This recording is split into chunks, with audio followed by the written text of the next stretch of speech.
Okay, so this is the Mastering Physics 16.3 problem.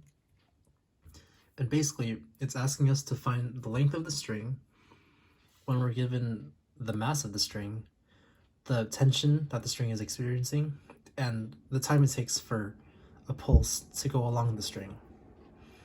And so the equation that we're going to use is this one, which says that the velocity of the string, which is like the pulse that goes along the string, is equal to the square root of the tension the string experiences over the linear density of the string.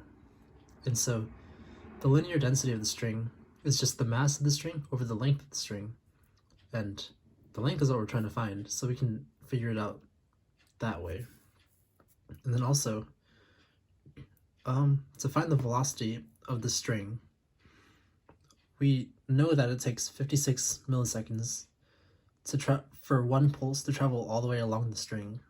So we can say that the string, or the velocity of the string, is 56 milliseconds per length. Yeah. And so here I put all the units for the equation so it matches up, because the kilograms, so its tension is in newtons, and a newton is kilograms per meter squared, or kilograms per meter over second squared, and the linear density is kilograms per meter, and that ends up like that, and then kilograms cancel, then meters squared over seconds squared square root makes it equal to that. So basically, to solve this problem, you just gotta plug in all like the values that you have. So here I rewrote the velocity of the string to be the length of the string over the time it took for a pulse to travel the length of the string, because the ratio of the velocity is the same. So since we don't know what the length of the string is, put that on, and we're trying to find that, we can just leave it there.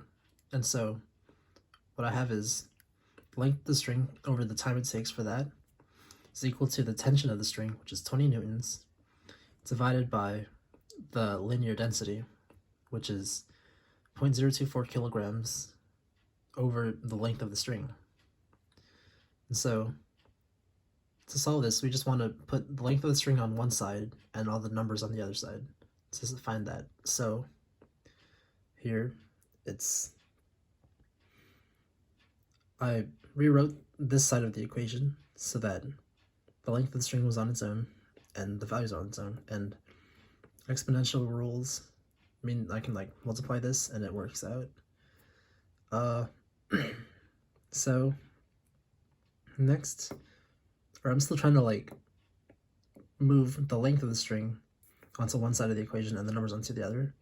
So here, the length divided by the length of the string on both sides, and then multiply it by 0.056 seconds. So then we get this, and then the length of the string can be rewritten as the square root of the length of the string, because the length of the string divided by the square root of it is also the square root of it. And then to find the length of the string, we just square that, or square both sides, and that gave me 2.613 meters. And